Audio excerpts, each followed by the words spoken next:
Welcome to Ping 24 Updates, your daily dose of what's happening around the world. Subscribe my channel and press the bell icon for more updates. The South China Sea is no longer just a trade route, it's a flashpoint. Once known primarily for its bustling commerce and vital shipping lanes, this vast expanse of water has transformed into one of the world's most volatile geopolitical hotspots. The stakes here are no longer limited to economics, they now encompass national pride, sovereignty, and the balance of power in Asia. Chinese Coast Guard attacks on Philippine vessels, joint naval drills with the US, Japan, and Australia, these are today's headlines. Each confrontation, each military exercise is a signal to the world that the status quo is being challenged. The region is witnessing a surge in military posturing, with every incident escalating tensions and drawing in new players. The Philippines, once a bystander, now stands at the center of a global power struggle.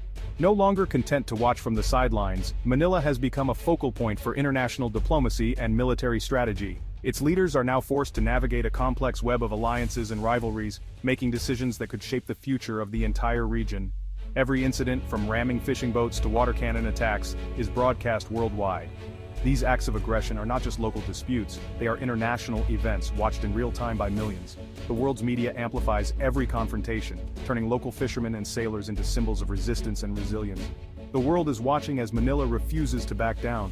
Across the Philippines, people rally in support of their nation's sovereignty, while international audiences express solidarity.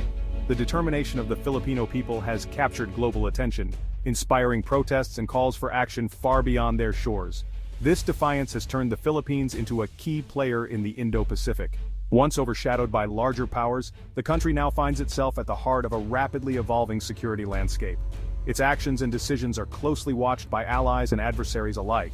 The stakes are high, not just for Manila but for the entire region and the international order. The outcome of this confrontation will set precedents for how nations assert their rights and defend their interests in contested waters. The world's major powers are now invested in the outcome, knowing that what happens here could reshape global norms. China's campaign of pressure has forced a shift. The Philippines now pursues assertive defense, not accommodation. Years of intimidation have given way to a new doctrine, standing firm, building up defenses, and seeking support from like-minded nations. This pivot has drawn in powerful allies who see Manila's fight as their own. The Philippines is no longer isolated. It is now backed by a coalition of nations committed to upholding international law and freedom of navigation. Warships from the US, Japan, Australia, and Europe now patrol Philippine waters. Their presence is a clear message. The world's democracies are united in their resolve to deter aggression and maintain peace in the region. Joint military exercises are larger and more frequent, signaling collective deterrence. These drills are not just for show, they are a demonstration of readiness, cooperation, and the willingness to respond to any threat. The message to Beijing is clear: the world will not tolerate the trampling of Philippine rights. International institutions and civil society are raising their voices, demanding respect for sovereignty and the rule of law. The struggle of Filipino fisherfolk has become a global cause. Their daily fight for survival and dignity resonates with people everywhere, turning their plight into a rallying cry for justice and freedom of the seas. The Philippines is now the linchpin of a new security architecture in the Indo-Pacific. Its alliances and partnerships are reshaping the region's balance of power, creating new frameworks for collective defense and cooperation. The contest for the South China Sea is no longer hidden, it's a public test of will and resolve. The world is watching, and the outcome will echo far beyond these waters, shaping the future of international relations for years to come. Beijing's strategy in the South China Sea is subtle but relentless, what experts call gray zone tactics. Rather than resorting to outright military conflict, China operates in the shadows between peace and war, using a blend of intimidation, coercion, and calculated ambiguity to achieve its goals without firing a shot.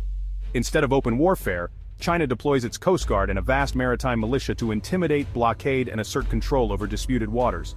These forces create a constant atmosphere of tension, making it risky for other nations to assert their own rights.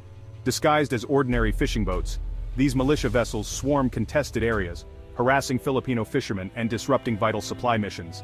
Their presence is meant to overwhelm and exhaust, making daily life and work at sea increasingly dangerous for Filipinos. At Ayungin Shoal, Filipino Marines hold out on a grounded ship, the BRP Sierra Madre, which has become a powerful symbol of Philippine sovereignty and resistance in the face of constant pressure. China's Coast Guard doesn't hesitate to block resupply missions, using water cannons, ramming tactics, and dangerous maneuvers to keep Filipino vessels at bay. These aggressive actions escalate tensions and risk accidental clashes. This aggressive presence isn't limited to Ayungin Shoal. Chinese ships are scattered across the West Philippine Sea, blocking access to traditional fishing grounds and even areas believed to hold valuable energy resources, threatening the livelihoods of thousands of Filipinos. Despite a landmark international tribunal ruling that rejected China's sweeping claims, Beijing continues its pressure campaign, ignoring legal decisions and international criticism. In response, Manila is stepping up, modernizing its navy, conducting joint exercises with allies, and exposing China's actions to the world. Filipino officials are working tirelessly to rally global support and defend their maritime rights. By documenting every incident of harassment and sharing evidence with the international community, the Philippines reframes the conflict as a clear case of bullying, not just a territorial dispute. The world now sees a powerful nation using its might to intimidate a much smaller neighbor, sparking outrage and concern far beyond Southeast Asia. Through transparency and international engagement, the Philippines has transformed what was once a regional standoff into a global issue, drawing attention to the urgent need for a rules-based order at sea. Manila's foreign policy has shifted dramatically once the Philippines tried to balance U.S. security with Chinese investment. Under President Duterte, Manila leaned toward Beijing, hoping for economic gains and less tension. But China's aggression only intensified, and promised investments fell short. Frustration grew as sovereignty was eroded. The election of President Marcos Jr. marked a turning point. The new government vowed not to yield an inch of territory, strengthening ties with the U.S. and building new alliances. The era of appeasement ended. National interest took center stage. Public support and a strong legal foundation, especially the 2016 arbitral ruling, bolstered Manila's stance. The Philippines now asserts its rights, backed by law and a united public. This pivot has enabled Manila to seek collective security with like-minded nations. The Philippines is no longer just complaining, it's leading the charge for sovereignty. The U.S.-Philippines alliance is stronger than ever, marking a new era of cooperation and shared resolve. Decades of partnership have evolved into a robust security relationship, with both nations reaffirming their commitment to mutual defense and regional stability. This renewed bond is not just symbolic, it is backed by concrete actions and strategic planning.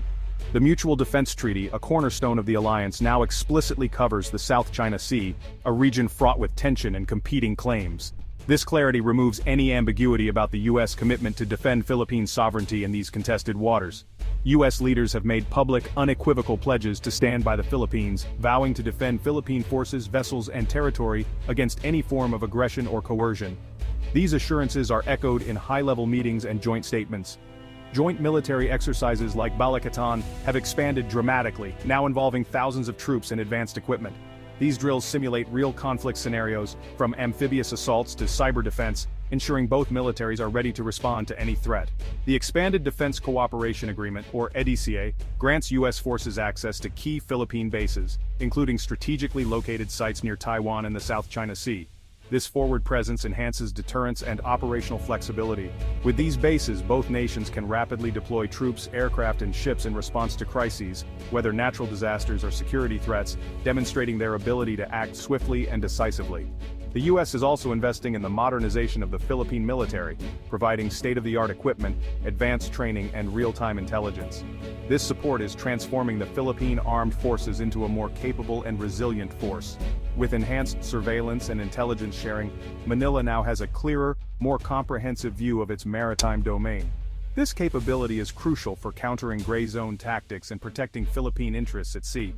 The U.S. is no longer a distant ally but a committed partner on the ground, working side by side with Filipino forces, building trust and strengthening local communities.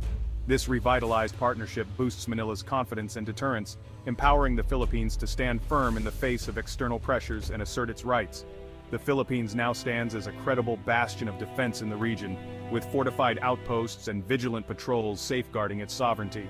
Together, the U.S. and the Philippines send a powerful message to the world. Aggression will not go unanswered, and the alliance remains a pillar of peace and security in the Indo-Pacific. The Philippines coalition extends far beyond the U.S. Japan has become a vital security partner, providing patrol vessels and negotiating a reciprocal access agreement for joint training. Australia conducts joint sea and air patrols and supports the 2016 arbitral ruling.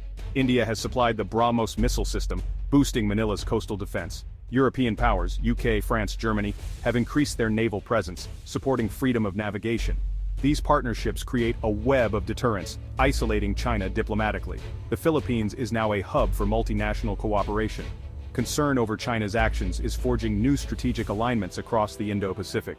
The dispute is no longer regional, it's a global concern. The world is rallying behind Manila's stand for international law. Legal agreements are the backbone of Manila's new security network. The Visiting Forces Agreement with the US enables joint drills and rapid deployments. Similar agreements with Australia and soon Japan allow deeper integration and training. The Reciprocal Access Agreement with Japan will create a powerful security triangle with the US. Memorandums of Understanding with the UK, Canada, and South Korea enable intelligence sharing and joint training.